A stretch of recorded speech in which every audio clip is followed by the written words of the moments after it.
எடுத்துட்டு போங்க. கர்த்தர் வெறுமையாய் அனுப்பவே இல்லை. நான் நம்புறேன், அப்பா உங்களை வெறுமையா அனுப்பலாம், அம்மா வெறுமையா அனுப்பலாம், மேனேஜர் வெறுமையா அனுப்பலாம், உங்களுடைய கம்பெனி உங்களை வெறுமையா அனுப்பலாம், உங்களுடைய ஓனர் உங்களை வெறுமையா அனுப்பலாம். இத்தனை வருஷம் பாடுபட்டு உழைச்சு அவங்க உங்களை வெறுமையா அனுப்பலாம். நீங்க நன்மை செஞ்சவங்க உங்களை வெறுமையா அனுப்பலாம். ஆனா கர்த்தர் இன்றைக்கு வாக்கு கொடுக்கிறார், வெகு சீக்கிரத்துல உங்க கைகளில பொன்னோடும் பொருளோடும் கர்த்தர் உங்களை புறப்பட பண்ணுவார். உங்க கைகளை கர்த்தர் நிறைய பண்ணுவார். நீங்கள் வெறுமையாய் போக போவது இல்லை, வெறுமையாய் போக போவதில்லை. நிரம்பி வழிகிற பாத்திரமாய் ஆண்டவர் உங்களை மாற்றுவேன் என்று கர்த்தர் வாக்கு கொடுக்கிறார்.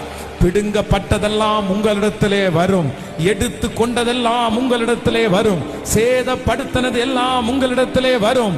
ஆமென். நீங்கள் கஷ்டப்பட்டு உழைத்து இழந்தது எல்லாவற்றை